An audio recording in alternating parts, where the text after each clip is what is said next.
मुझे पत्रकारिता में आए करीब 25 साल हो गए। जब से मैंने फाइनेंशियल जर्नलिज्म की शुरुआत की तब से मेरे सामने कई सारे मुद्दे आते थे और उन मुद्दों पर चर्चा होती थी और महज चर्चा ही होती रहती थी, कभी फैसलों में तब्दील नहीं होता था।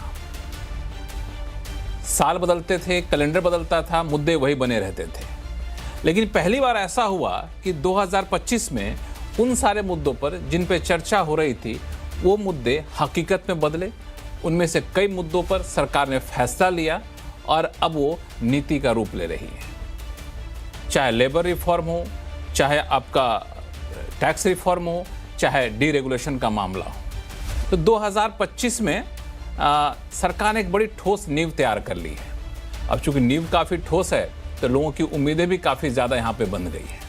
अब उम्मीदें बंधी है आम लोगों की, उम्मीदें बंधी है आपको इंडस्ट्री की, उम्मीदें बंधी है अर्थशास्त्रियों की। आम लोग ये जानना चाहेंगे कि क्या अब नए साल में इतने ठोस रिफॉर्म के बाद हमें रोजगार की दिक्कत नहीं होगी? नौकरी कर रहे हैं तो अच्छा इंक्रीमेंट मिल जाएगा क्या? महंगाई बेकाबू नहीं होगी क्या? इंडस्ट्री ये मान के चलेगी क्या निजी निवेश आना शुरू हो जाएगा क्या? बाहरी लोग यहाँ पे दिलचस्पी दिखाएंगे क्या? और अर्थशास्त्री ये मान के चल रहे होंगे कि क्या अब यहाँ से अर्थव्यवस्था की रफ्तार ऐसे ही उड़ान भरती रहेगी क्या? तो इन सारी उम्मीदों को लेकर के आज हम आवाज़ अड्डा में इसी पर चर्चा करेंगे। नमस्कार, मैं हूँ लक्ष्मण राय और चर्चा में शामिल होने वाले हमारे साथ विशेष मेहमान हैं और मेहमानों का परिचय करा दूं आपको। रजनीश कुमार जी हैं जो कि स्टेट बैंक ऑफ इंडिया के चेयरमैन और मैनेजिंग डायरेक्टर रह चुके हैं। सौम्यकांति घोष साहब हैं जो कि जाने माने अर्थशास्त्री हैं और अभी SBI के ग्रुप चीफ इकोनॉमिस्ट एडवाइज़र हैं। AK भट्टाचार्य हैं जो कि काफ़ी मशहूर आर्थिक पत्रकार हैं, साथ ही साथ बिजनेस स्टैंडर्ड अखबार के एडिटोरियल डायरेक्टर भी हैं। CI मैन्युफैक्चरिंग कमेटी के चेयरमैन विनोद शर्मा जी हैं और एक और विशेष मेहमान को हमने इस बार जोड़ा है US से। वह हैं अनुराग सिंह साहब, एनसेट कैपिटल के मैनेजिंग पार्टनर हैं। इनकी हमेशा से शिकायत रहती है मेरे से कि जब भी आप अर्थव्यवस्था पे चर्चा करते हैं तो आप सिक्के के सिर्फ एक ही पहलू पर ध्यान देते हैं, दूसरा पहलू आप लोग मिस कर देते हैं। तो मैंने कहा आज इनको बुलाता हूँ, आज इनसे पूछूंगा दूसरा पहलू कौन सा है जिसकी आप चर्चा करना चाहते हैं। तो आप सही मेहमानों का बहुत बहुत स्वागत है हमारे शो में। शुरुआत मैं करना चाहूँगा रजनीश कुमार सर आपसे कि 2025 में मोदी सरकार की तरफ से कई सारे रिफॉर्म यहाँ पे लिए गए। जो रिफॉर्म चाहे लेबर रिफॉर्म का हो, टैक्स रिफॉर्म का हो, इंश्योरेंस सेक्टर में FDI आने का रिफॉर्म, ऐसे कई सारे रिफॉर्म लिए गए। इसको रिफॉर्म ऑफ ईयर का भी नाम दिया जा रहा है। इसके अलग अलग इम्पैक्ट पड़ेंगे, स्पेसिफिक रिफॉर्म के स्पेसिफिक इम्पैक्ट पड़ेंगे। मेरा सवाल आपसे यह है कि इन रिफॉर्म के जरिए एक बड़ा मैसेज क्या जा रहा है? नहीं, इससे बड़ा मैसेज तो ये जा रहा है कि सरकार जो है फ्रंट फुट पे आके बैटिंग कर और जो रिफॉर्म्स है वो काफी स्वीपिंग है इन नेचर। चाहे वो GST का रिफॉर्म हो, इनकम टैक्स रिफॉर्म हो, लेबर कोड की आपने बात करी, शांति बिल की बात करिए आप, अगर जो न्यूक्लियर पावर का, तो बड़े स्वीपिंग रिफॉर्म्स हैं, वाइड रेंजिंग रिफॉर्म्स हैं। और बाजारों में और कंज्यूमर कॉन्फिडेंस में और जो प्राइवेट इन्वेस्टर्स हैं, प्राइवेट कैपेक्स की हम बात कर रहे हैं, तो एक नया उत्साह देखने के लिए मिल रहा है और इकोनॉमी में डिमांड जनरेट हो रही है। अभी तक जो मेजर फर्क रहा है, पहले सारे जो मेजर्स थे वो ज्यादातर सप्लाई साइड पे थे, लेकिन GST रिफॉर्म की वजह से जो डिमांड में और कंज्यूमर सेंटिमेंट में सुधार हो रहा है, तो उसका बेनिफिट इकोनॉमी को मिले ओवरऑल। और जो ग्रोथ रेट है, अगर 6.8 जो कि अनुमान है 2026 के लिए, तो मुझे तो पूरा विश्वास है कि वो ग्रोथ रेट अचीव। लेकिन हमारा देश इतना बड़ा देश है कि इसमें जितना भी काम कर लीजिए वो कम ही पड़ जाता है। तो और भी बहुत सारे इश्यूज, अभी चैलेंजेस इकोनॉमी को, सरकार को फेस करने होंगे। सबसे बड़ा इशू अभी US FTA का है, जिसका रोज एक उम्मीद रहती है कि अब ये बस साइन होने वाला है। जियोपॉलिटिकल सिचुएशन कोई बहुत फेवरेबल अभी इंडिया के लिए नहीं है। तो ये सारे मुद्दे अभी हैं, लेकिन रिफॉर्म्स पे कोई भी सरकार की कोई आलोचना मेरे ख्याल से नहीं कर सकता इससे। बिल्कुल, दरअसल आपने सही कहा कि कई सारे रिफॉर्म हैं, कई सारे इवेंट्स हैं जिसका लोगों को इंतजार रहेगा नए साल में। इस पर मैं आगे चल के चर्चा करूंगा। सौम्यकांति साहब, इन सारे रिफॉर्म में, सीरीज ऑफ रिफॉर्म से आपको कौन सा लगता है कि एक रिफॉर्म जो आपको वाकई गेम चेंजर साबित हो सकता है? ये धन्यवाद। आई थिंक इसमें सबसे जो आई मीन रिफॉर्म्स हुआ है रिसेंटली, जो बहुत लॉन्ग स्टैंडिंग डिमांड था कि आपका जो जीएसटी टैक्स स्ट्रक्चर है उसको सिंप्लीफाई करे। आई थिंक वो सिंप्लीफिकेशन वो जो गवर्नमेंट में किया है सितंबर की 2 रेट में चला गया, आई थिंक वो सबसे बड़ा रिफॉर्म था ये गवर्नमेंट का। एंड इसके चलते क्या होगा, जीएसटी रिफॉर्म्स में इसमें डिमांड का काफी सारे बढ़ेंगे। ऑलरेडी हम देखा है कि अक्टूबर महीने में जो आपका गाड़ी का जो था, घर घर का जो था, सारे डिमांड में काफी ज्यादा तेज आए थे। और गवर्नमेंट बाकी सारे रिफॉर्म्स भी किया है, लेकिन जीएसटी चलते, क्योंकि जीएसटी का जो लॉन्ग टर्म बेनिफिट रहता है बहुत अच्छा रहता है। इसमें इन्फ्लेशन कम होता है, इसमें वन ट्रेड वन नेशन हो जाते हैं, और इस पे ईज ऑफ बिजनेस भी रहते हैं।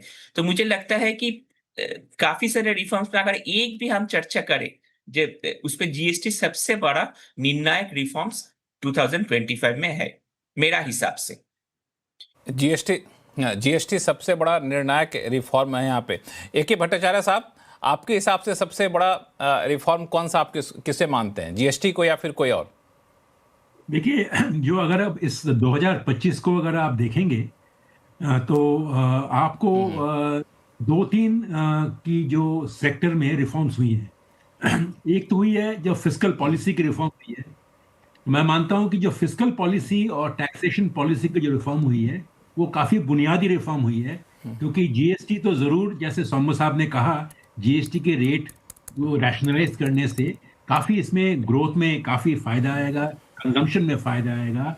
और मैं समझता हूं जो फिस्कल पॉलिसी की जो रिफॉर्म जो है वो काफी बुनियादी रिफॉर्म है, और उसमें जो एक डेट एंकरिंग की जो शुरुआत करने जा रहे हैं कि हम अभी तक सिर्फ फिस्कल डेफिसिट को ही देखते थे, अब हम डेट एंकर को भी देखेंगे, जिससे कि हमारी जो डेट जो है, सेंट्रल डेट जो है, वो 56-57% जो जीडीपी की जो होती है उसको किस तरह से उसको नीचे लाया जाए, और उसी के अनुपात में आपकी जो वित्तीय घाटा जो होगा वो कैसे होगा।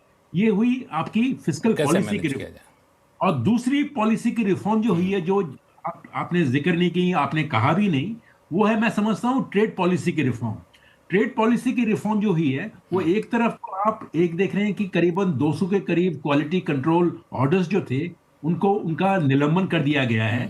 उससे मैं समझता हूं कि ये ट्रेड पॉलिसी में बहुत बड़ा एक कदम था। वो जो डीरेगुलेशन कमीशन की जो रिकमेंडेशन थी, जिससे कि रॉ मटेरियल और इंटरमीडिएट के ऊपर जो क्वालिटी कंट्रोल सर्टिफिकेट जो लगाने वाले थे वो डोमेस्टिक इंडस्ट्रियल लॉबी की अनुसार चल रही थी, उसको बंद कर दिया गया है। और उसके साथ साथ 2-3 ऐसे जो फ्री ट्रेड एग्रीमेंट साइन किए गए हैं, और उसमें सबसे ज्यादा महत्वपूर्ण है यूके का फ्री ट्रेड एग्रीमेंट, जिसके अंदर करीबन 90% जो टैरिफ आइटम्स जो है उनको इंक्लूड किया गया है। तो उसी के साथ ओमान का भी साथ हुआ है, न्यूजीलैंड का भी साथ हुआ है, और मैं समझता हूं कि अगले 1 महीने 1.5 महीने में यूरोपियन यूनियन के साथ भी ऐसे ही फ्री ट्रेड एग्रीमेंट हो जाएंगे। तो मैं समझता हूं कि ट्रेड पॉलिसी में क्यूसीओ का निलंबन और नए फ्री ट्रेड एग्रीमेंट का आगमन, ये मैं समझता हूं कि ये ट्रेड पॉलिसी में एक अच्छा अग्रिम अग्रसर हुए हैं हम। उसके साथ साथ अगर प्रोटेक्शनिस्ट टैरिफ को अगर हम कम करते हैं वो अच्छा होगा। और तीसरा कहूंगा कि मैं जो फाइनेंशियल सेक्टर रिफॉर्म जो हुए हैं वो बहुत बहुत मैं महत्वपूर्ण है।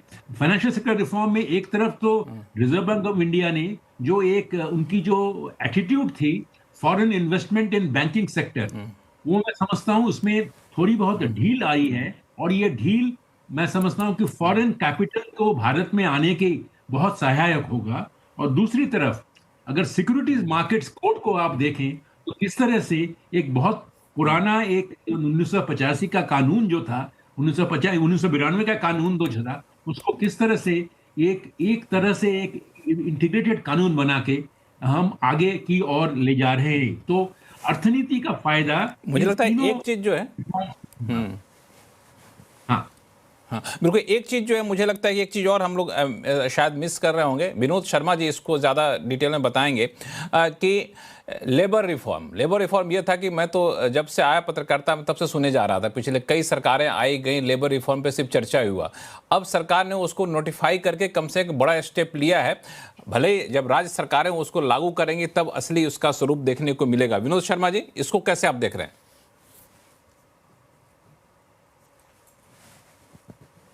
आप म्यूट पे हैं,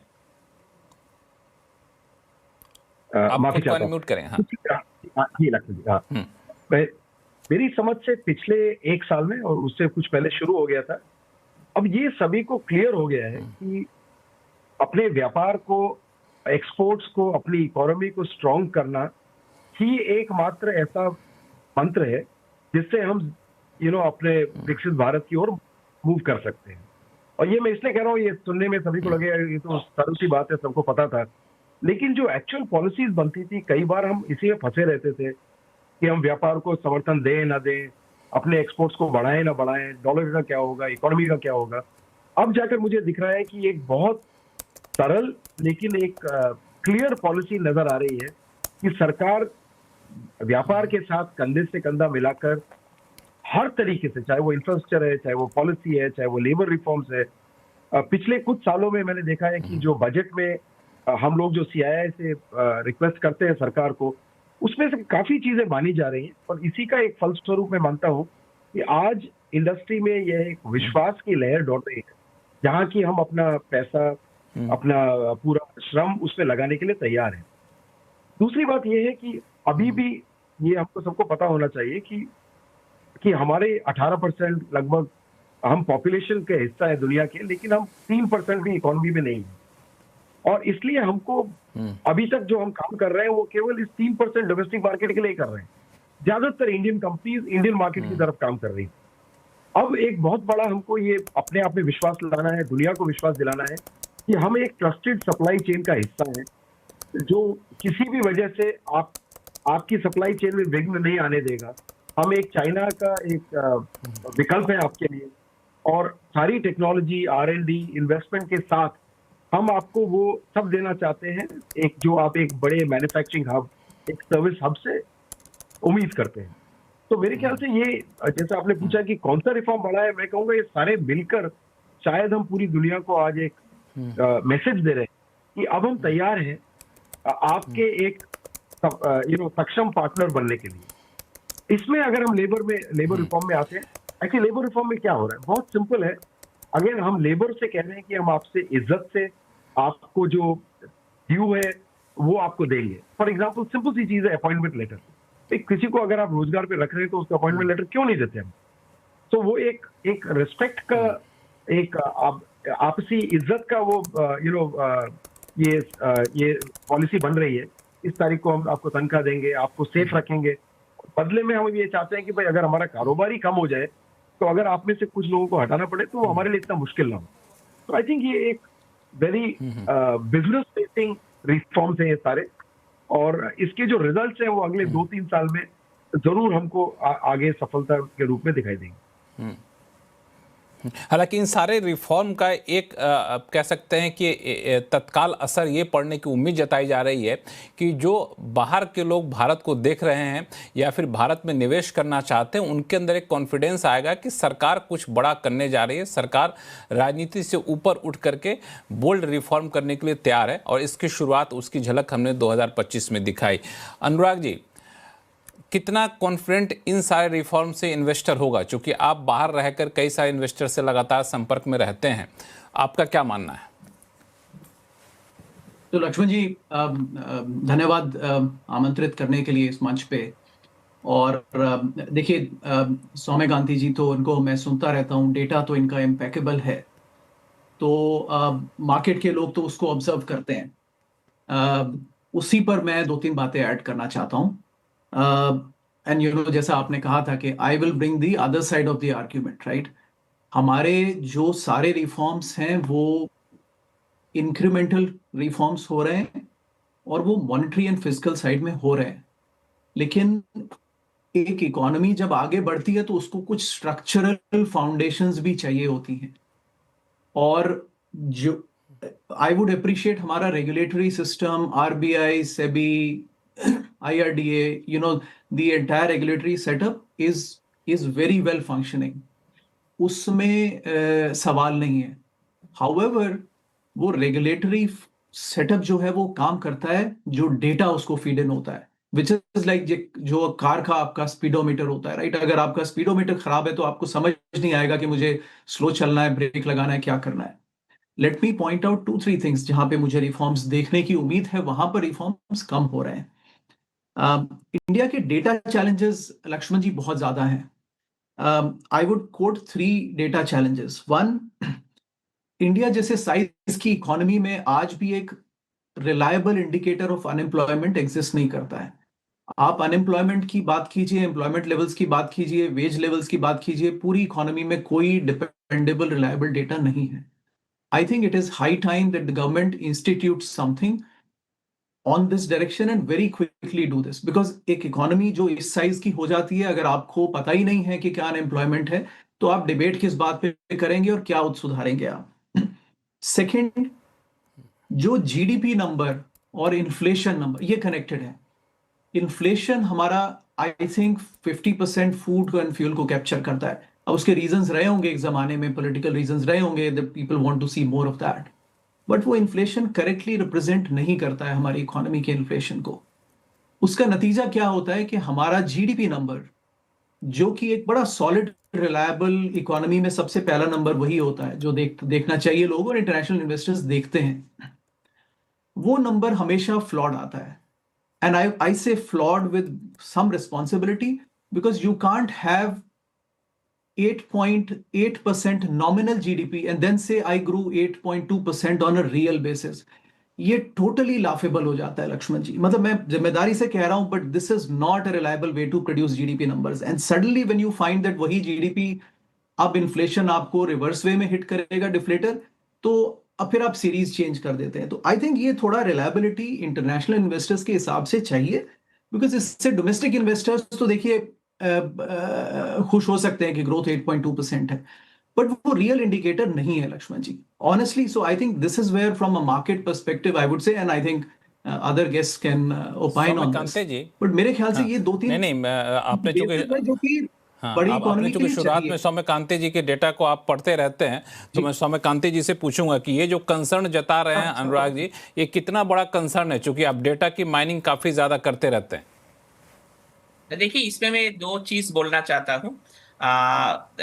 पहले जो अनुराग जी जो बात बोला है वो उसको मैं थोड़ा सा इस पे कुछ पे चर्चा करना चाहता हूँ। पहले बात जो अनएम्प्लॉयमेंट का बारे में जो बोला है ये सही है, लेकिन लास्ट अप्रैल से मुझे अगर पता है कि अप्रैल 2025 से गवर्नमेंट एक मंथली रिपोर्ट निकल रहा है पीएलएफएस सर्वे का, वो अप्रैल से नवंबर तक हुआ है। तो आई थिंक मुझे लगता है कि ये सीरीज अगर बढ़ते जाएगा तो हमको ट्रेंड सीधा दिखाई देगा। इसमें आपको कितना अनएम्प्लॉयमेंट होता है उन सीधा निकल के आते हैं।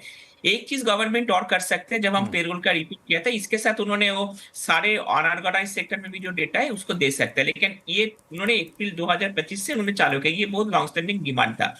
उसके बाद तो जीडीपी का बारे में बोला है, मैं इस पे 2 चीज बोलना चाहता हूँ। आपको पता है कि जीडीपी, इन्फ्लेशन, आईआईपी, ये सारे डेटा का बेस ईयर रिवीजन चल रहा है। आईआईपी का कमिटी का मेंबर भी मैं हूँ। ये सारे रिवीजन फरवरी 2026 में चालू होगा। तो फिलहाल तक जीडीपी का जो डिफ्लेटर का बात अनुराग जी बोला है, डिफ्लेटर हमारा एक डबल डिफ्लेटर का मेथड है, उसका हिसाब से डिफ्लेटर कम आता है, लेकिन इसमें जीडीपी का सारे जो इश्यूज है, जीडीपी जो अनऑर्गेनाइज सेक्टर मेजरमेंट का, इन्फ्लेशन में फूड प्राइसेस का जो 45% वेटेज है, अभी और ज्यादा उन्होंने ई कॉमर्स बिल को देखेंगे, रेंट को ठीक से देखेंगे, लेकिन इससे क्या होने वाला है, सीपीआई और जीडीपी नंबर्स आप देखेंगे फरवरी में और ज्यादा वो रियलिटी की तरफ दिखाएंगे। बट तीसरा जो बात है जीडीपी का बारे में, मैं एक ही चीज बोलना चाहता हूँ, इसका बेसिकली ये किसी को नहीं, मैं ऐसे कॉमन बात कर रहा हूँ, जीडीपी का जीवीए का एक कहानी चलते रहते हैं। आपको पता होगा लास्ट ईयर जब जीडीपी ग्रोथ रेट और जीवीए ग्रोथ रेट पे काफी ज्यादा डिफरेंस था, सब लोग बोल रहे थे कि हमको जीवीए देखना है, जीडीपी नहीं देखना है, क्योंकि जीवीए डिमांड साइड। सही बात है, उसी टाइम जीवीए और जीडीपी के बीच 100 बेसिस पॉइंट का गैप था, क्योंकि टैक्स कलेक्शन हाई था। इस साल क्या हो गया था, इस साल इन्फ्लेशन लो है और ये इन्फ्लेशन चलते रहेंगे। इसके लिए क्या हुआ, जीडीपी और नॉमिनल जीडीपी का जो गैप है वो छोटा हो गया। उसका मतलब GDP growth rate last time भी अच्छा था हम जीवीए के साथ, लेकिन जीवीए ज्यादा डिफरेंस ज्यादा था। इस टाइम भी सेम बात है। I can always take it as glass half full. ये भी हो सकता है कि nominal GDP growth rate 8%, GDP 6%, deflator 2%। लेकिन फिलहाल मैं उससे बातों में नहीं जाना चाहता हूँ। ऑफकोर्स ये डिफ्लेटर का जो इश्यूज है, गवर्नमेंट बोला है कि नया डेटा में आएंगे, लेकिन ये चलते रहते हैं कि जीडीपी का जो कहानी है, कभी जीबीए को देखना है, कभी डिफ्लेटर को देखना है, बट ये हम बात नहीं मान सकते। ये बात हमको मानना पड़ेंगे कि जो ग्रोथ रेट का अगर नंबर्स आप लास्ट क्वार्टर में देखें, सारे सेक्टर में ग्रोथ रेट अच्छा है। डिफ्लेटर नहीं लेके भी आप इंडस्ट्री का अगर देखें, मैन्युफैक्चरिंग बहुत स्ट्रॉन्ग ग्रोथ रेट हुआ है। तो आई थिंक मुझे थोड़ा सा ये सारे चीज एक साथ देखना होगा, लेकिन अच्छा चीज है कि सारे डेटा का रिवीजन अभी चल रहा है, फरवरी में नया सीरीज आ जाएगी। तो अनुराग जी, मैं उम्मीद करता हूं कि आपका जो डेटा को लेकर कंसर्न था कुछ हद तक दूर हुआ। हालांकि एक चीज़ और बता दूं जिसका जिक्र अभी सौम्यकांति जी कर भी रहे थे। दरअसल 2017-18 में सरकार ने लॉन्च किया था पीरियोडिक लेबर फोर्स सर्वे, और जिसका PLFS जिसको कहते हैं, उसके डेटा आने शुरू भी हो गए हैं, जो अप्रैल से कह रहे थे सौम्यकांति जी। तो अनएम्प्लॉयमेंट के डेटा कुछ हद तक रियल टाइम अब आने शुरू हो गए। तो चूंकि अचानक से सारी चीज़ें बदल जाएंगी, थोड़ा सा अपेक्षा रखना भी बेमानी होगी। धीरे धीरे चीज़ें बदलेंगी। अनुराग जी, को जोड़ना चाहेंगे आप? बस इसमें एक ही बात ऐड करूंगा कि इसमें ना सिर्फ इन्वेस्टर्स का, देखिए अगर कॉमन पर्सन को भी आप स्ट्रीट में बताएं कि इन्फ्लेशन 1% है या डिफ्लेटर 1.8% है, तो वो भी नहीं मानने को तैयार है कि इकोनॉमी में इन्फ्लेशन इतना कम है। आम इंसान भी इकोनॉमी में इन्फ्लेशन फील करता है। तो ये क्रेडिबिलिटी दोनों लिहाज से जरूरी है। That is the whole point है। देखिए हम डेटा खेल सकते हैं अमंग्स द इकोनॉमिस्ट्स, लेकिन common person on the street also is not able to believe the data, and I think that's where the questions come. चलिए आगे बढ़ते हैं। ऐसा करते हैं, रजनीश जी हमारे साथ जुड़े हुए हैं। रजनीश जी, इस पे कुछ ऐड करना चाहेंगे, क्योंकि बहुत ही क्रिटिकल क्वेश्चन उठाया अनुराग जी ने। नहीं, वो तो बिल्कुल ये एक काफी टाइम से ये कंसर्न एक्सप्रेस हो रहा है about the reliability of data, और जैसा सौम्यकांति ने क्लैरिफिकेशन भी दिया है कि there is a work going on, और जब नई सीरीज स्टार्ट होगी तो जो कंसर्न अनुराग ने एक्सप्रेस करे हैं, आई एम श्योर कि उनको एड्रेस करा जाएगा। लेकिन जो इन्होंने कहा, जैसे feel on the ground, inflation के भले ही हो डाटा से अलग, और चाहे वो जीडीपी ग्रोथ, तो फील ऑन द ग्राउंड तो मिल जाता है। और वो निश्चित रूप से ये कि ग्रोथ इस समय इकोनॉमी में है, और जो अदर देन जीडीपी ग्रोथ जो क्वार्टरली नंबर गवर्नमेंट देती है, उसके अलावा हाई फ्रीक्वेंसी इंडिकेटर्स, जो ऑनलाइन डाटा अवेलेबल, जैसे जीएसटी का कलेक्शन। तो अब जीडीपी, ये तो सीरीज चल रही है पता नहीं 2004-2005 से, जीएसटी रिफॉर्म आया 2015-16 में। तो जीएसटी का डाटा अपने आप में एक इंडिकेटर दे देता है कि हमारी इकोनॉमी में क्या हो रहा है, और वो एक डाटा नहीं है। ऐसे बहुत से डाटा है, डिजिटल पेमेंट का डाटा है, कार सेल्स का डाटा है, लाइट कमर्शियल व्हीकल सेल्स का डाटा है। तो there are hundreds and thousands of data points जिनको आज अगर एनालाइज किया जाए, तो एक other than relying on the quarterly GDP number, you get a sense in what direction economy is moving. ठीक है, ये एक इशू है जिस पे हम लोग लगता है काफ़ी हद तक चर्चा कर चुके हैं। हम लोग अपने रिफॉर्म वाले एजेंडे पे आते हैं। रिफॉर्म को लेके मेरा एक सवाल है सौम्यकांति साहब, कि इतने सारे रिफॉर्म होने के बाद आपको लगता है कि चाहे ग्रीनफील्ड प्रोजेक्ट में एफडीआई की बात हो, चाहे ब्राउनफील्ड प्रोजेक्ट में फॉरेन इन्वेस्टमेंट की बात हो, ये सारी चीज़ें अब ज़्यादा कॉन्फिडेंस के साथ भारत में आएंगी? क्योंकि हमने इससे पहले देखा, गूगल ने अनाउंसमेंट किया, मेटा ने अनाउंसमेंट किया, कई सारी कंपनी यहाँ पे आना चाहती है जो ग्लोबल एनवायरनमेंट है वैसे हिसाब में। तो ये सारे रिफॉर्म मौजूदा ग्लोबल एनवायरनमेंट में फॉरेन इन्वेस्टमेंट को ज़्यादा अट्रैक्ट कर पाएगा, इसकी उम्मीद कितनी करनी चाहिए?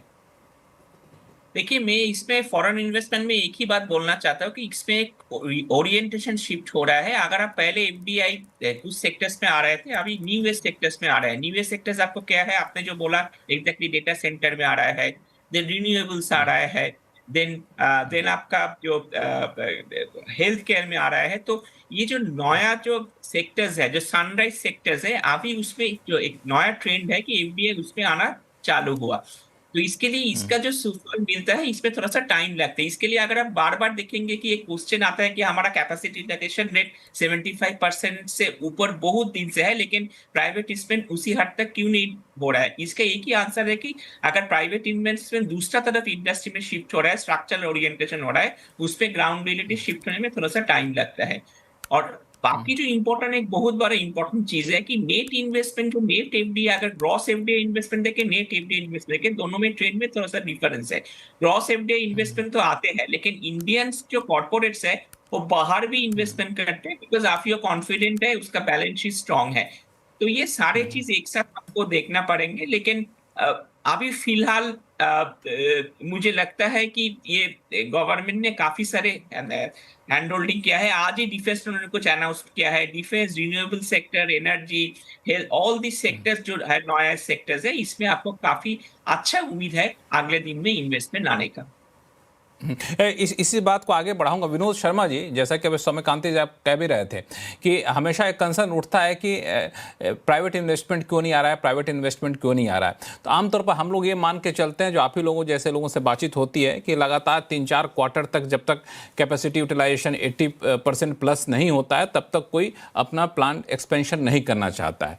अब एक यहाँ दूसरा एंगल ये आ रहा है कि जो नए इन्वेस्टमेंट आ रहे हैं वो दूसरे सेक्टर पे जा रहे हैं, जो टेक्नोलॉजी ड्रिवन हो या सनराइज सेक्टर, वहां पे जा रहे हैं। तो इसको कैसे मोनेटाइज किया जाए, इस नए ट्रेंड को? देखिए, कोई भी इन्वेस्टमेंट कोई भी व्यापारी इसलिए करता है क्योंकि उसको एक medium term to long term एक स्टेबिलिटी, एक इंटेंशन ऑफ पॉलिसी नजर आती है। और हाँ, कुछ समय तक अभी तक क्या हो रहा था कि मुझे लगा कि हम लोग पॉलिसी में काफी कंफ्यूज थे। कभी हम इंपोर्ट डिपेंडेंट ज्यादा हो जाते थे, कभी हम कहते थे हमें इस सेक्टर में एक्सपोर्ट ज्यादा करना है। फिर जैसा मेरे ख्याल से भट्टाचार्य साहब ने बताया, QCO एक लॉबी उधर स्ट्रांग हो गई, उसने कहा कि हम क्वालिटी कंट्रोल लगा के एक तरह से नॉन टैरिफ बैरियर बना देंगे। तो अब ये कंफ्यूजन दूर हो रहा है और ये क्लियर हो रहा है कि व्यापारी, सरकार, लेबर सब मिलकर अब देश को आगे बढ़ाना चाहिए और हमारे पास और कोई विकल्प भी नहीं है, सबको एक अलाइन होकर साथ में जाना है। अभी भी कुछ रिफॉर्म्स में, जैसे फॉर एग्जाम्पल मेरे ख्याल से एक डीपनिंग ऑफ रिफॉर्म्स और एक इम्प्लीमेंटेशन के ऊपर बहुत सारा काम करना बाकी है। उदाहरण के तौर पर सेंट्रल गवर्नमेंट और कुछ state governments at the chief minister level, at the ministerial level, बहुत सारे अच्छे रिफॉर्म और पॉजिटिव इंटेंट दिखाई दे रहे हैं। लेकिन जैसे ही आप ब्यूरोक्रेसी, लोअर ब्यूरोक्रेसी में जाते हैं, उन लोगों से बात करते हैं जो फैक्ट्री इंस्पेक्टर्स हैं, तो वहां तक वो अभी पर्कुलेट होके ये पूरा रिफॉर्म और इसके पीछे जो सोच है वो अभी नहीं गई है। वो अभी भी इंस्पेक्टर या एक तरह से कंट्रोलर या रेगुलेटर ही बने हुए हैं, फैसिलिटेटर नहीं बने। सिमिलरली ये केवल सरकार की प्रॉब्लम नहीं, आप इंडस्ट्री में भी देखेंगे, अभी जो बड़ी हमारी एंकर यूनिट्स है वो अभी भी SME को समझते हैं ये केवल मेरे सप्लायर है, अभी तक सही मायने में उनको पार्टनर नहीं समझा है। और इसीलिए आप देखेंगे कि जैसे ही कोई बहुत बड़ी कंपनी हो जाती है, उसको तो 60 दिन, 90 दिन, 120 दिन में वो SME का पैसा देती है। एज एन एग्जाम्पल, उसको यही पैसा बैंक से बहुत सस्ते में मिल सकता है और वो बेचारा SME इसलिए ग्रो नहीं कर पा रहा है क्योंकि उसके पास उसका कैश फ्लो स्ट्रेन हो जाता है। तो हमको कुछ और रिफॉर्म्स इस तरह के करने पड़ेंगे। सेम लास्ट माइल इंफ्रास्ट्रक्चर में आप देखेंगे हमारे एक्सप्रेसवे, हाईवे बन जाते हैं, लेकिन जो लास्ट माइल कनेक्टिविटी है उसमें फिर भी प्रॉब्लम रहती है। सेम एजुकेशन में, स्किलिंग में जो लेबर को मिलता है, अभी बात हो रही थी लेबर और अनएम्प्लॉयमेंट, ये लोग जमीनी हालात ये है कि हमारी जैसी फैक्ट्रीज में, नोएडा में, बैंगलोर में, चेन्नई में आज वर्कर नहीं मिल रहे हमको। सो एक तरफ से हम देखते हैं अनएम्प्लॉयमेंट डेटा भी दिख रहा है, लेकिन लोग एक्चुअली एम्प्लॉयमेंट के लिए अवेलेबल नहीं है। और अगर अवेलेबल है तो क्या क्वालिटी और जो उनका एजुकेशन सिस्टम है, जिस स्किल के लेवल के या अनस्किल्ड है, वो उसमें अभी बहुत गैप्स हमको दिखाई देते हैं। लेकिन मेरे ख्याल से ये बहुत जरूरी है फिर भी समझना एक सकारात्मक रूप से कि मैंने पहली बार अपनी जिंदगी में देखा है कि सारी फोर्सेस अलाइन हो रही हैं। और दूसरा ये भी है कि काफी क्लियर हो गया है कि जियो पॉलिटिक्स में हमको जो लगता था हमारे बहुत सारे दोस्त हैं, ये भी क्लियर हो रहा है कि हर एक अपने अपने लिए, हर देश अपनी पॉलिसी और अपने कंट्री को मेकिंग इट ग्रेट अगेन में लगा हुआ है। तो हमको अब जरूरी है कि एकजुट होकर, ये जो हमारा एक कल्चर रहा है कि हम एक दूसरे की टांग खींचते रहते हैं, उसमें कमियां निकालते रहते हैं, मेरे ख्याल से एक साथ में मिलकर काम करने का जो एक प्रचलन होना बहुत जरूरी है। मुझे उम्मीद है कि हम थोड़ा बहुत उस रूप में जा रहे हैं। और इसीलिए जो आपने पूछा विदेश, जो हम इन्वेस्टमेंट क्यों नहीं कर रहे थे अभी तक, बहुत सारे कॉन्फ्लिक्टिंग सिग्नल्स मिलते थे। लेकिन अब जाकर मैं ये कह सकता हूं कि हम में से कई लोगों को ये विश्वास है कि अब ये सब सकारात्मक रूप में एक तरफ से बढ़ने लगा है। बिल्कुल। जैसे मैं AK भट्टाचार्य साहब के पास जाऊंगा, लेकिन एक सवाल और आपसे पूछ लूं कि ये जो कन्फ्लिक्टिंग सिग्नल अब आपको नहीं मिल रहे हैं, लेकिन दो सवाल मुझे है मैन्युफैक्चरिंग सेक्टर को लेके। एक, जो बहुत सारे हम लोग फ्री ट्रेड एग्रीमेंट कर रहे हैं, तो एक किसी न किसी सेक्टर पे किसी न किसी देश से एक चैलेंज जरूर आएगा, चूंकि उनके भी सामान हमारे यहाँ ड्यूटी फ्री होकर के आएंगे, हमारे सामान तो वहाँ जाएंगे, उनके भी सामान आएंगे। हम इसके लिए कितने प्रिपेयर हैं? दूसरा, क्वालिटी कंट्रोल ऑर्डर के कई सारे सेक्टर से हटने के बाद सस्ते इंपोर्ट की आशंका काफ़ी ज़्यादा बढ़ जाती है। तो ये दोनों चीज़ें मैन्युफैक्चरिंग सेक्टर को, घरेलू मैन्युफैक्चरिंग सेक्टर को किस तरह से देख रहे हैं और उसके लिए कितना तैयार है? मैं इलेक्ट्रॉनिक सेक्टर को बिलोंग करता हूं और आप देखेंगे ये ऐसा पहला सेक्टर था जिसको लगभग जीरो ड्यूटी पे ले जाया गया। लैपटॉप्स हो, बहुत सारी चीजों को जीरो पे ले आए, और जो सबसे बड़ी ड्यूटी होगी वो शायद 20% है मोबाइल फोन और कुछ और पर। लेकिन ये एक बहुत अच्छा उदाहरण है कि हम अपनी ड्यूटीज को फिनिश गुड्स पे इतना कम करने के बावजूद हम सक्षम है, कॉम्पिटिटिव है। अगर सरकार ने जैसे PLI, ECMS, टैक्स जैसी स्कीम हमको दी, तो जीरो ड्यूटी या लगभग जीरो ड्यूटी के आसपास होते हुए भी हम आज दुनिया से compete कर पा रहे हैं। तो जो सवाल है वो ये है कि किसी भी एक सेक्टर को लेके अगर हम समझे, और हमने CI में ये मांग भी रखी है कि हर चीज में जो उसका फिनिश प्रोडक्ट है उसको आप 7.5 या ज्यादा से ज्यादा 10% ड्यूटी पे रखिए। उसके जो इंडिविजुअली प्रोडक्ट्स है उनको आप 5% पे ले आइए, और जो रॉ मटेरियल है उसको 2.5% या 0% पे रखिए। अगर हम ये वेरी सिंपल तरीका अपना के चलेंगे, इसमें एक स्टेबिलिटी ऑफ पॉलिसी भी मिलेगी, सबको क्लियर भी हो जाएगा कि कहाँ पर हमको पैसा लगाना है, और ये जो रॉ मटेरियल, इंटरमीडिएट और फिनिश गुड्स में कॉन्फ्लिक्ट चलती रहती है, ये भी कुछ हद तक दूर हो जाएगी। सो ये कुछ पॉलिसीज अभी और बाकी है जो होनी, और हमें उम्मीद है कि ये आने वाले बजट में ये भी क्लियर। बिल्कुल, बड़ा अच्छा लगा हमें आपसे ये सुन करके कि आप लोग FTA को लेके मैन्युफैक्चरिंग सेक्टर डरा हुआ नहीं है, QCO हटने से लेकर डरा हुआ नहीं है, और इंडिया के मैन्युफैक्चरिंग सेक्टर काफ़ी ज़्यादा मजबूत हो चुका है। ड्यूटी फ्री, जीरो ड्यूटी पे इंपोर्ट होगा तब भी हम यहाँ पे मुकाबला कर सकेंगे, इसकी कोई चिंता करने की ज़रूरत नहीं है। लेकिन एक बात जो आपने कही वो एक बड़ा पते की बात है कि जो भी हम डिसीजन ले रहे हैं उसको ग्राउंड लेवल पे इम्प्लीमेंट किया जाए उसी मंशा के साथ, उसी एटीट्यूड के साथ। ये एक कंसर्न रहता है। AK भट्टाचार्य साहब, इसको कैसे इंश्योर किया जाए? सरकार इसको लेके आपको कितना गंभीर दिख रही है? देखिए, ये जो इम्प्लीमेंटेशन का जो मुद्दा जो है, ये बहुत ही गंभीर मुद्दा है, क्योंकि बहुत सारे अच्छे जो हमारी जो इरादे हैं, वो हमने देखा है कि वो अच्छे इरादे जमीन में आकर नाकामयाब हो जाते हैं। उसका कारण यही है कि हमारी जो एक रिफॉर्म की बहुत सख्त ज़रूरत है, वो रिफॉर्म अभी तक हमारी ज़्यादा हुई नहीं है। अभी इस साल जो आपने रिफॉर्म की ईयर कही, तो उसमें डीरेगुलेशन रिफॉर्म हुई है, पर अभी भी सिविल सर्विसेज रिफॉर्म की हम बात करते आ रहे हैं, पर सिविल सर्विसेज की रिफॉर्म अभी तक जमीन में उतरी नहीं है। अभी भी हम जिस तरह से जो इम्प्लीमेंटर जो है और जो पॉलिसी मेकर जो है, उसमें उसका जो अंतर, उसका जो एक बाइफर्केशन होना चाहिए, वो अभी भी पूरी तरह से नहीं है। जो पॉलिसी मेकर और रेगुलेशन, उसमें जो एक सेपरेशन ऑफ पावर होनी चाहिए, वो भी नहीं है। तो मैं समझता हूं कि सिविल सर्विसेज रिफॉर्म अगर पूरी तरह से उस पर जोर लग जाए, तो ये जो गैप देख रहे हैं आप, जो पॉलिसी की गैप और इम्प्लीमेंटेशन में जो गैप है, वो गैप सुधर जाएगी। पर इसके साथ साथ मैं दो चीज की आपको दृष्टि आकर्षित करूंगा।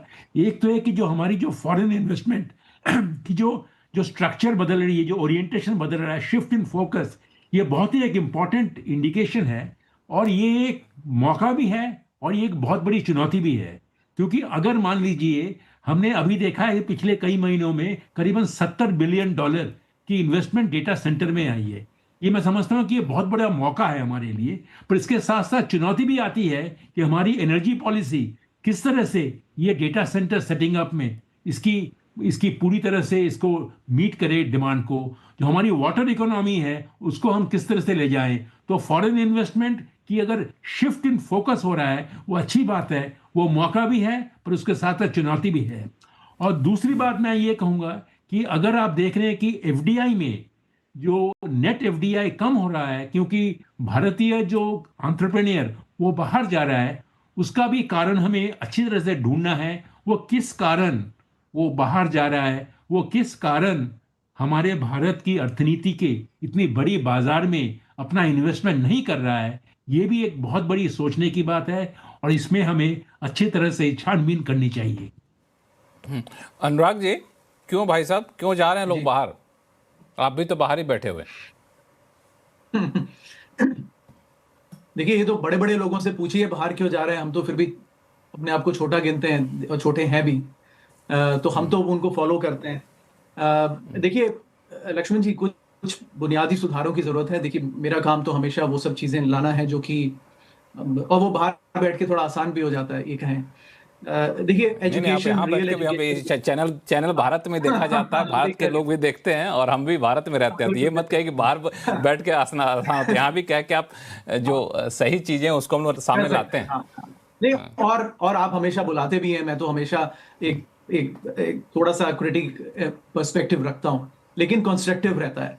देखिए जो बाहर जा, देखिए एक एफडीआई का नहीं, जो हालांकि सवाल उन्होंने उठाया, एक चीज अनुराग जी, एक चीज मैं साफ कर दूं कि ये बाहर जो ये धारणा बनी है ना कि क्रिटिक से लोग डरते हैं, क्रिटिक सुनना नहीं चाहते हैं, बिल्कुल गलत है। आप कंस्ट्रक्टिव क्रिटिसिज्म करिए Correct. तो हर कोई सुनना चाहता है और अपने आप को इम्प्रूव करना चाहता है। जी, और अपनी बात पूरी करिए। मुझे कोई ऐसी महसूस नहीं हुई, क्योंकि मुझे तो हर चैनल पे बुलाया जाता है और मुझसे कभी किसी ने शिकायत नहीं की कि आप क्रिटिक ना कीजिए। तो देखिए एफडीआई तो देखिए हमारा ब्रॉडली ना 10 से 20 बिलियन ही रहता है, ये पिछले 10-15 साल का ट्रेंड है। तो वो उसमें बिकॉज अब देखिए वो डिपेंडेंट है कितना इकोनॉमी ओपन है, कितना हम वो चर्चा एक अपनी तरफ है, लेकिन वो एफडीआई में ज्यादा फर्क नहीं आया है, राइट। वो बहुत ज्यादा अगर आप लैंड लेबर रिफॉर्म्स करेंगे, मैन्युफैक्चरिंग होगी तो एफडीआई आएगा, नहीं तो वो 10 से 20 बिलियन रहेगा। लेकिन कंपेयर टू दैट आपका रेमिटेंस 120 बिलियन का आता है हर साल इंडिया में, राइट। तो कंपेयर कीजिए कि कहां नेट एफडीआई इतना 10 से 20 में ही घूमता रहता है, लेकिन नेट रेमिटेंस इंडिया को 120 बिलियन आता है, which is there is a strong diaspora outside जो कि इंडिया में पैसे भेजता है, वो एक स्ट्रेंथ भी है, राइट। अब जिसको जहां रहना है जाए, जिसको जो पर्सपेक्टिव है, कुछ बच्चे पढ़ने जाना चाहते हैं वो उनका अपना पर्सपेक्टिव है, राइट, लेकिन उसमें कुछ पढ़ के वापस भी आते हैं और देश के लिए काम भी करते हैं, तो इसमें मुझे कुछ नेगेटिव ऐसे नहीं दिखता। इन टर्म्स ऑफ मैन्युफैक्चरिंग देखिए, और मैं इसको विनोद जी की बात से जोड़ूंगा, कई बार हम थोड़ा सा कंप्लेसेंसी में आ जाते हैं, और ये जो विकसित भारत एज अ विजन तो बहुत अच्छा है, लेकिन इसमें बहुत बहुत काम करना है लक्ष्मण जी। तो भारत के लिए जो रिस्क मुझे काफी बार लगता है कि एक सेक्शन एकदम बिलीव करने लगा है और बहुत कंप्लेसेंसी में आ जाता है कि ये तो डेस्टिन्ड है, हमारी डेस्टिनी है, ये तो होना ही है, जबकि nominal growth of GDP gradually कम आ रही है। देखिए वो 10 साल से करीब 11% का एवरेज था, वो 9 और 8, 8.5, 9 पे आ गई है, विच मीन्स डेमोग्राफिक डिविडेंड थोड़ा टेपर ऑफ हो रहा है। तो इस पे आई एम श्योर गवर्नमेंट ने ये नोटिस किया और तभी ये रिफॉर्म्स हर तरफ में किए हैं कि कंज्यूमर्स को ज्यादा हाथ में पैसा मिले तो वो खर्चा कर पाए। मुझे बहुत अच्छी बात लगी जब विनोद जी ने कहा कि एक तो कंफ्लिक्टिंग सिग्नल्स, और आलोक जी ने कहा सिविल सर्विसेज रिफॉर्म्स।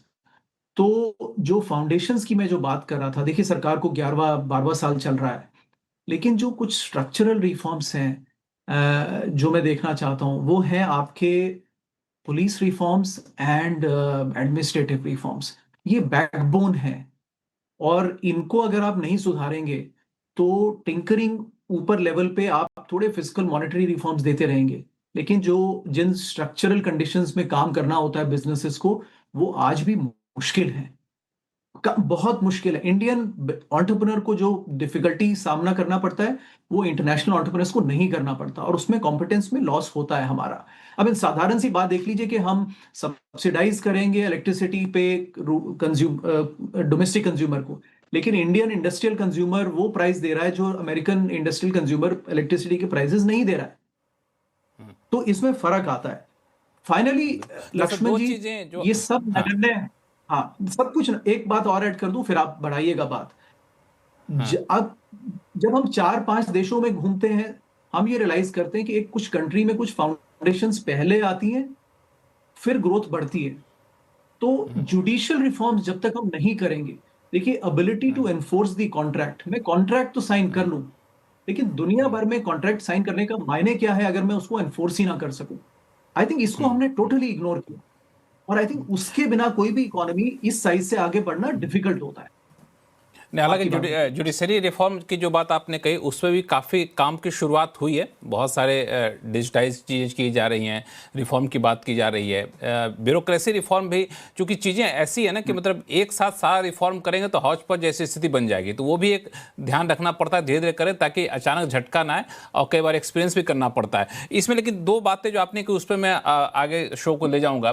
पहला जो आपने कहा कि FDI हमेशा से उतना ही रहा है, रेमिटेंस हमारा काफ़ी ज़्यादा रहा है। तो ये आंकड़ों का मामला, इसको कैसे समझा जाए, सौम्यकांति घोष साहब आपसे पूछूंगा। एक दूसरी चीज़, चूंकि आपने कहा कि अब आप क्या देखना चाहते हैं, तो ये एक बड़ा सवाल है जो मैं रजनीश जी आपसे पूछूंगा। पहला सवाल सौम्यकांति घोष साहब आपसे, ये एफडीआई को आप लोग कैसे रीड करते हैं? एफडीआई बीच में गिरता है लेकिन फिर बढ़ता है, और अभी स्टैटिक है जैसा बता भी रहे थे, लेकिन रेमिटेंस हमारा काफ़ी ज़्यादा बढ़ता है। रेमिटेंस से तुलना करना एफडीआई को कितना सही रहेगा?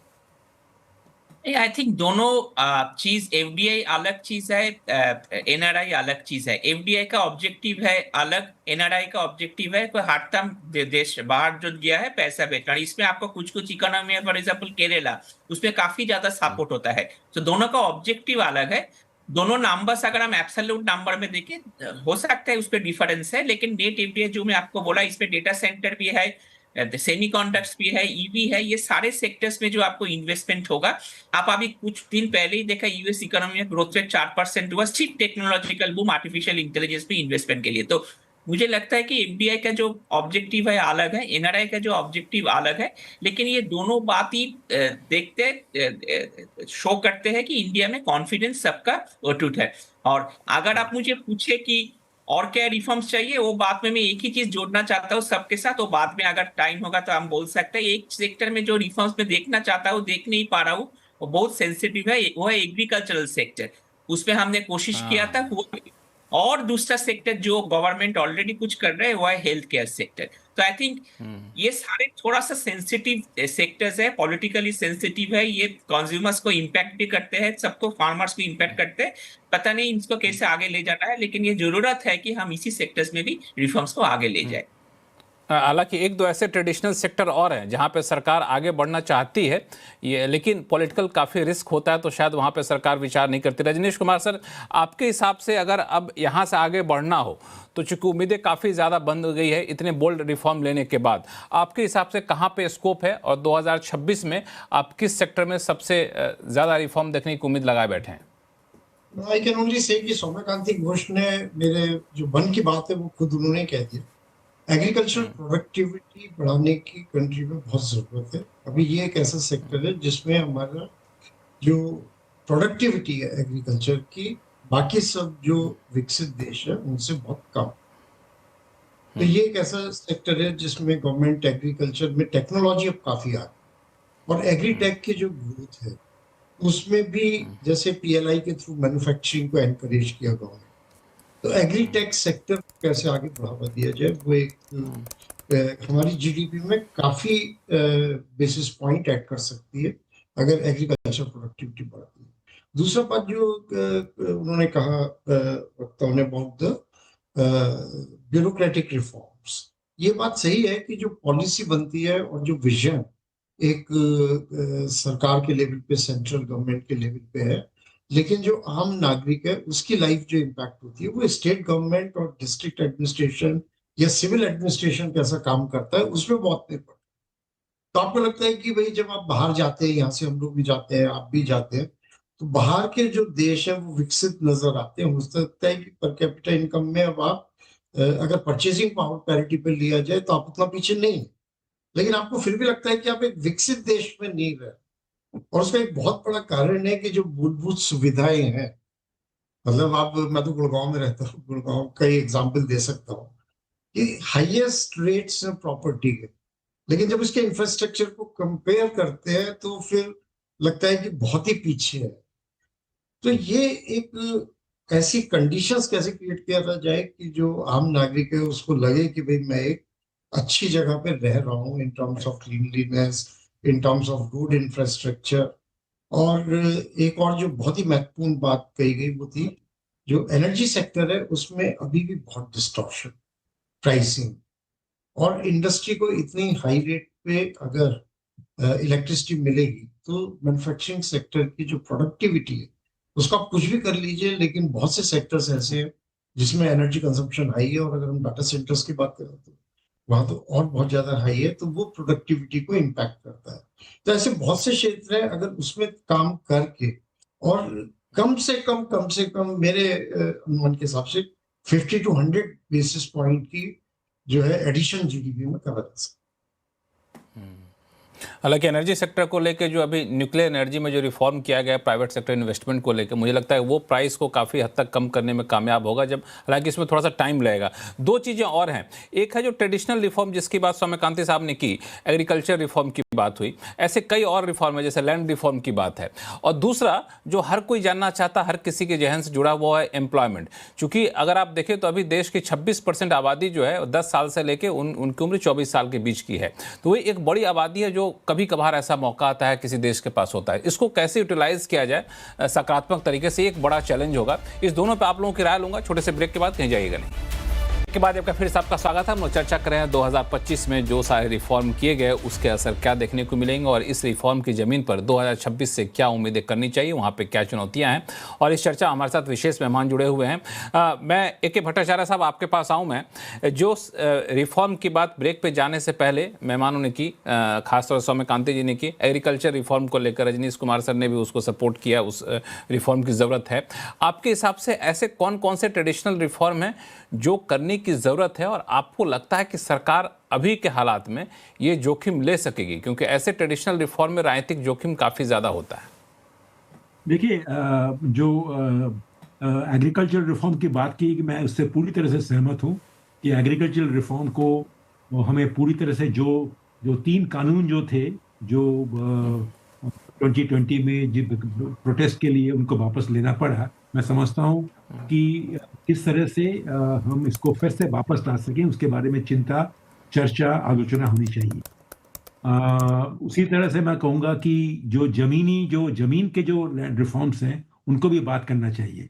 पर मेरा एक बहुत बड़ा एक ऐसा मुद्दा इसमें ये है कि हम जब ये रिफॉर्म की बात करते हैं, हमारी जो दृष्टि जो है वो केंद्रीभूत होती है सिर्फ केंद्र के ऊपर। मैं समझता हूं कि जो रिफॉर्म एक्सप्रेस जो है, जिसको आपने नाम दिया है, रिफॉर्म एक्सप्रेस सिर्फ केंद्रीय सरकार से ही नहीं चलेगा। रिफॉर्म एक्सप्रेस जो हमारे जो 30 देश जो हैं, वो हमारे जो 30 देश हैं, उनकी जो टोटल एक्सपेंडिचर पावर जो है वो सेंटर से 10% ज़्यादा है।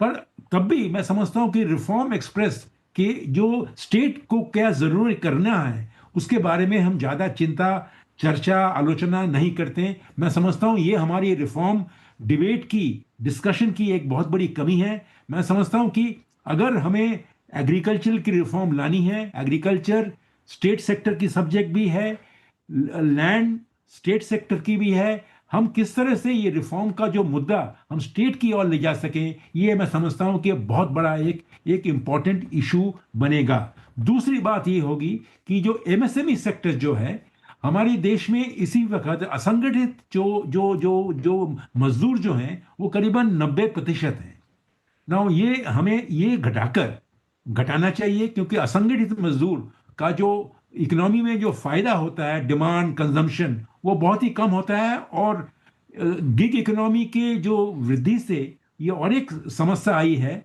और जो मैं समझता हूं कि शायद लेबर कोड इसको एड्रेस कर सके, पर इसके ऊपर हमें बहुत ज़्यादा ध्यान देना है। और तीसरी बात जो ये है कि जो एमएसएमई सेक्टर में जो हमें बड़े कंपनियां ज़रूरी चाहिए, पर एमएसएमई सेक्टर को भी हमें चाहिए, क्योंकि ये नौकरी देती है, ये मैन्युफैक्चरिंग सेक्टर को बढ़ावा देती है, और ये इनका योगदान एक्सपोर्ट्स में बहुत बड़ा है। तो हालांकि इस बार अप्रैल 2025 में एमएसएमई सेक्टर की जो टर्नओवर लिमिट या इन्वेस्टमेंट लिमिट को बढ़ा दिया गया, उसके साथ साथ उनको हम किस तरह से और भी उनको इंसेंटिव्स पुश कर सकें, मैं समझता हूं कि अगली 2026 में उसके ऊपर कोई अगर काम अगर हो हमें, मैं समझता हूं कि ये देश की अर्थनीति के लिए ये एक अच्छा होगा। विनोद शर्मा जी, ये एमएसएमई को लेके जो बात अभी भट्टाचार्य सर ने कही, वो कितना बड़ा कंसर्न है आप लोगों के लिए? हालांकि एमएसएमई के लिए समय समय पर सरकार जोर देती रही है, ईज ऑफ डूइंग बिजनेस की बात हो, चाहे उनके टर्नओवर लिमिट को बढ़ाने की बात हो, अभी भी आपको लगता है चैलेंज है? जी बिल्कुल, चुनौती काफी बड़ी है। जैसे मैंने पहले भी कहा, हर एमएसएमई एक्चुअली किसी बड़ी कंपनी को ही सप्लाई करता है। बहुत रेयर केसेस में वो B2C वाला बिजनेस करता है, वो बिजनेस टू बिजनेस। तो बड़ी कंपनीज के ऊपर इनफैक्ट सरकार कुछ लॉज भी लाई, बीच में कानून लाई कि आपको उनको 45 दिन में देना है, लेकिन उनका रवैया अधिकतर ऐसा रहा है, कुछ बड़ी कंपनीज को छोड़ दें जो अच्छा काम कर रही है, बट ऐसी बहुत सारी है जो आज भी एक एक्सप्लॉइटेटिव माइंडसेट के साथ काम करती हैं। और इसलिए आप देखेंगे कि बहुत सारे एमएसएमईज आज भी किसी ना किसी वजह से फाइनेंशियल कंस्ट्रेंट पे रहते हैं। दूसरा एक जो आपने पूछा था एम्प्लॉयमेंट के बारे में, मेरे ख्याल से वो एम्प्लॉयमेंट की इशू इतना ज्यादा नहीं है हिंदुस्तान में जितना स्किलिंग का इशू है। कैसे हम क्वालिटी ऑफ एम्प्लॉयज को इम्प्रूव करें, उसमें NSDC, ministry of skill and development ने काफी काम किया। मैं भी फिलहाल इलेक्ट्रॉनिक सेक्टर स्किल काउंसिल का चेयरमैन हूँ, लेकिन जरूरत है उसमें कि हम एक डिमांड बेस्ड स्किलिंग के ऊपर बड़ी काम करने की जरूरत है। हमको क्या स्किल्स, स्किलिंग को लेकर विनोद शर्मा जी, स्किलिंग को लेकर के हम लोग सरकार पर ही क्यों ध्यान देते हैं? स्किलिंग की जरूरत इंडस्ट्री को भी है कि हमारे यहाँ स्किल्ड लोग आए, हम जैसा लोग ढूंढने वैसा लोग मिलते नहीं है। आप भी इंडस्ट्री चला रहे हैं, आपके पास कैसा कई बार ऐसा होता होगा, आप जैसा शख्स ढूंढ रहे स्किल वैसा आपको मिलता नहीं होगा, आते होंगे बहुत सारे आवेदन, वैसे लोग नहीं मिलते होंगे। तो आप लोग खुद क्यों नहीं इनिशिएटिव लेते हैं, इंडस्ट्री भले सरकार के साथ मिलकर ही स्किलिंग पर वॉर फुटिंग पे काम करें? नहीं, बिल्कुल सही कह रहे हैं आप लक्ष्मण जी, हमारी जिम्मेदारी है। तो आप देखेंगे हमारी जैसी छोटी कंपनीज में भी हमने अपनी एक ज्ञान वाटिका बना रखी है। तो जो बच्चे आते हैं उनको करीब 1 महीने वहाँ पहले ट्रेनिंग देते हैं, क्योंकि वो ऐसी जगह से आ रहे हैं कि उन्होंने कभी फैक्ट्री देखी नहीं, एयर कंडीशनिंग फैक्ट्री में काम नहीं किया। तो बहुत सारे वो फिनिशिंग जिसको कहते हैं वो करने की जरूरत है। और जो नेशनल स्किल डेवलपमेंट काउंसिल ने हर सेक्टर स्किल काउंसिल बनवाकर एक अच्छे पहल शुरू की है, उसमें भी कुछ रिफॉर्म्स की जरूरत है, क्योंकि अभी जो रिजल्ट हम चाहते हैं वो नहीं मिला है। और होता क्या है कि हर एक स्किल काउंसिल जो भी है वो सरकार की कुछ, अभी आपने देखा होगा सीएजी का एक बहुत बड़ा उसमें आलोचना भी आई है इस पूरी स्किलिंग को लेके, प्रधानमंत्री कौशल विकास योजना को लेकर, कि वो किस तरह से पैसा बांटा गया और वो सही जगह पर नहीं पहुंचा। तो उस एरिया में एक बहुत, मुझे लगता है कि इफेक्टिव एफिशिएंट लेबर जिसकी नींव पर एक्चुअली चाइना की इंडस्ट्री बड़ी खड़ी हुई है, हम उसको कई बार नजरअंदाज कर देते हैं। मेरा एक फेवरेट हमेशा सब्जेक्ट ये है कि वर्कर जहां तक हो सके अगर वो काम पे चलकर आ सके, वॉक टू वर्क, तो बहुत सारी प्रॉब्लम सॉल्व हो जाएंगी, उसकी प्रोडक्टिविटी बढ़ जाती है। आज उसको हम जो भी पैसा दे रहे हैं उसको कम लगता है, इसलिए क्योंकि उसमें से लगभग 40% वो किसी किराए में दे देता है, और वो भी एक स्लम में रहते हुए, किसी झोपड़ी में रहते हुए। सो ये कुछ बेसिक फंडामेंटल रिफॉर्म इस तरह के भी हमको चाहिए। अनुराग जी, ये कितना, इस पर आपकी क्या राय है? आप इसको कितना बड़ा कंसर्न मानते हैं?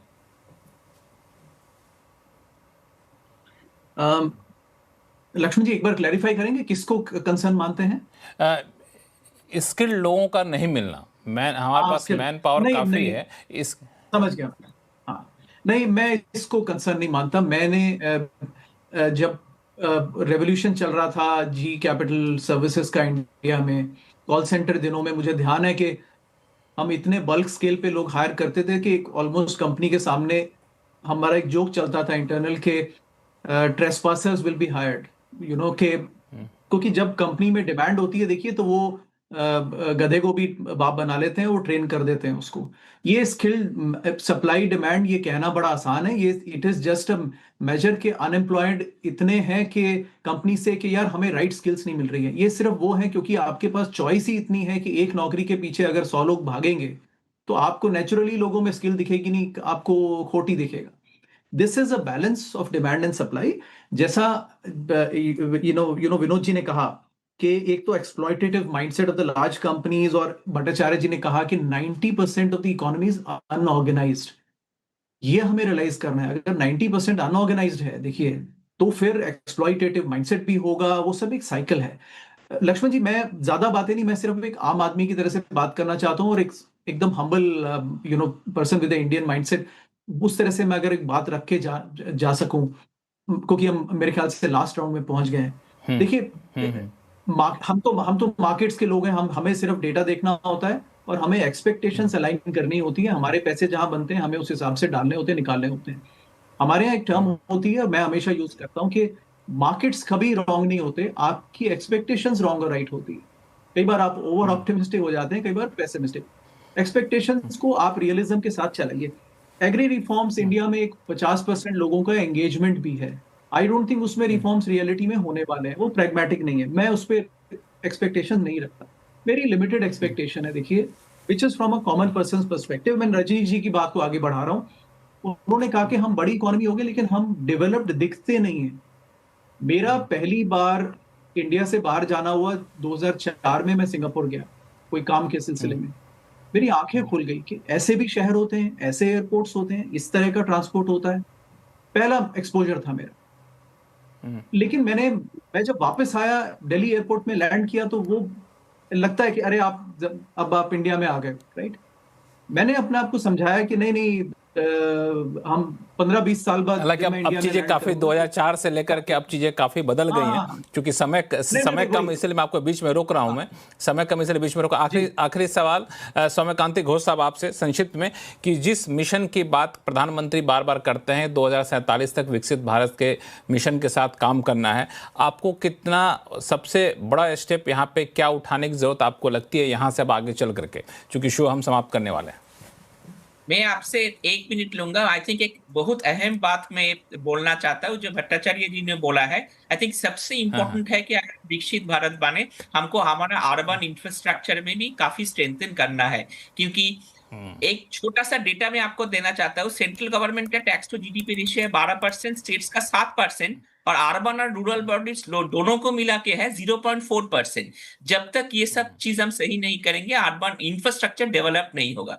तो ये विकसित भारत अगर बनाना है तो हमको इंफ्रास्ट्रक्चर की तरफ भी इंफ्रास्ट्रक्चर को काफी फोकस करना होगा। क्योंकि शो का समय यहीं पे खत्म हो रहा है। आप सही मेहमानों का बहुत बहुत धन्यवाद हमारे शो में जुड़ने के लिए, अपना कीमती समय निकालने के लिए। आवाज अड्डा में फिलहाल इतना ही। देखते रहिए CNBC आवाज। नमस्कार।